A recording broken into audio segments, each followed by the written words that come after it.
Olá, amigo da TV Novo Tempo, você que nos acompanha também na internet, no canal do YouTube Reavivados por Sua Palavra NT. Todos os dias estamos aqui juntos, não é? Estudando a Palavra de Deus no Reavivados por Sua Palavra. Reavivados por Sua Palavra, você sabe, é um programa que incentiva a leitura da Bíblia um capítulo por dia. Ontem lemos Ezequiel 27, hoje estamos em Ezequiel 28 e assim vamos todos os dias até chegar um dia lá no livro do Apocalipse e ler toda a Bíblia Sagrada. Se você quiser, você pode ler toda a Bíblia em um ano através de um programa chamado Ano Bíblico, 3 capítulos por dia e alguns dias 4 capítulos, você vai ler a Bíblia toda em um ano. Mas nós estamos incentivando aqui a leitura de um capítulo com cuidado, com calma, para extrair a revelação, a vontade de Deus para a nossa vida. Vamos orar então, pedindo que Deus nos ajude a compreender o capítulo de hoje? Querido Pai, bondoso Deus, obrigado pela Tua sabedoria, pela Tua bênção diária. Dá-nos agora esta sabedoria necessária para compreender e praticar a Tua palavra. Em nome de Jesus oramos. Amém. Bem, Ezequiel capítulo 28, ele fala do juízo de Deus sobre o príncipe de Tiro devido ao seu orgulho. É também uma lamentação por sua glória corrompida pelo pecado. Aparece também um juízo contra Sidom, a restauração de Israel e a aplicação das características do rei de Tiro para Lúcifer, um anjo criado por Deus e que se corrompeu devido à sua vaidade, ao seu orgulho.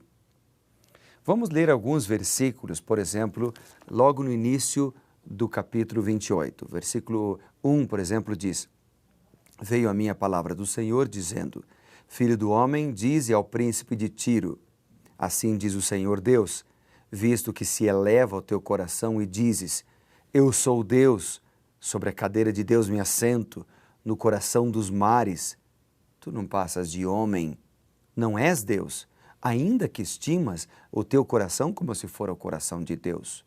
Sim, és mais sábio que Daniel, não há segredo algum que se possa esconder de ti. Pela tua sabedoria e pelo teu entendimento, alcançaste o teu poder e adquiriste ouro e prata nos teus tesouros.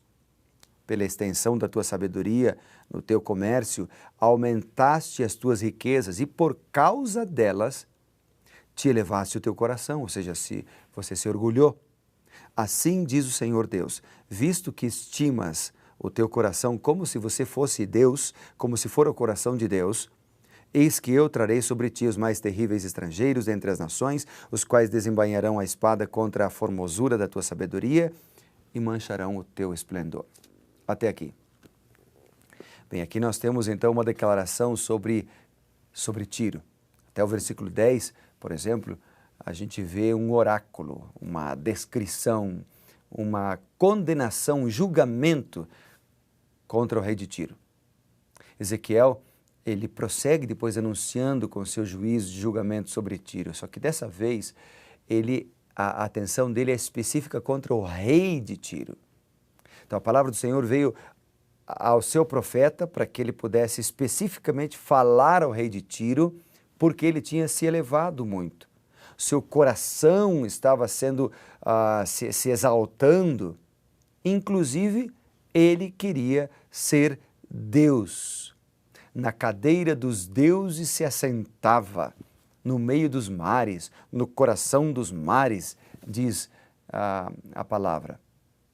Ocorre que na mitologia de grande parte do Antigo Oriente, as profundezas da água, o oceano primitivo, eles simbolizavam a morte, simbolizavam o caos e em vários relatos da criação descobertos por arqueólogos, por exemplo, um deus ou deuses matam um dragão ou um monstro do mar chamado o mar como parte da criação. Assim, eles subjugavam a ameaça de caos à ordem criada. Os deuses, então, eles governam na mitologia sobre o mar. Na Bíblia, no entanto, querido amigo, o mar não representa qualquer ameaça para Deus, porque Deus é o Criador de todas as coisas, Ele é o Criador do mar, então Ele controla o mar, a natureza, com facilidade, porque nas suas mãos está o poder. Na descrição de Ezequiel, o rei de Tiro, em razão da imensa riqueza, bravura, segurança, ele considerava-se um Deus reinando sobre o mar. Mas esse mesmo mar o engoliria, ou seja, Deus aplicaria um juízo contra ele.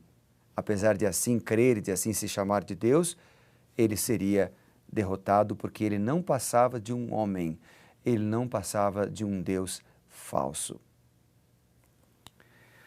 Bem, na primeira parte do capítulo 28, nós encontramos então uma declaração do rei de Tiro. E é interessante que a segunda parte do capítulo 28, nós temos uma declaração de Lúcifer. Então, Ezequiel, orientado por Deus, ele pega as características do rei de Tiro para dizer a cada um de nós quem é Satanás, para revelar para cada um de nós quem é o nosso inimigo, por que existe um inimigo de Deus em nossos dias. Vamos ler os textos então da palavra de Deus que falam sobre esse assunto em Ezequiel 28. O verso 11 começa dizendo: veio a mim a palavra do Senhor. Portanto, é uma declaração de Deus, não simplesmente de um homem. No versículo 13 diz: estavas no Éden, jardim de Deus, de todas as pedras preciosas te cobria.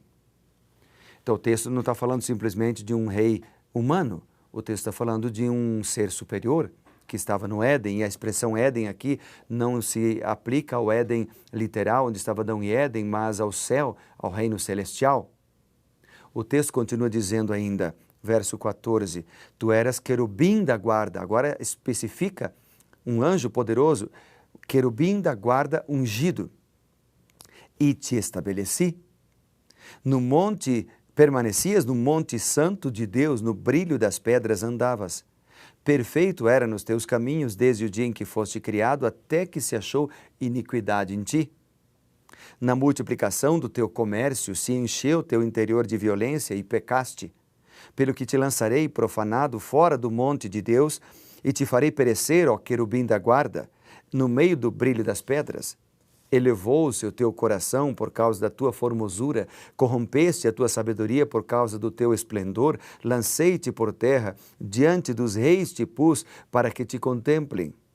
Pela multidão das tuas iniquidades, pela injustiça do teu comércio, profanaste os teus santuários.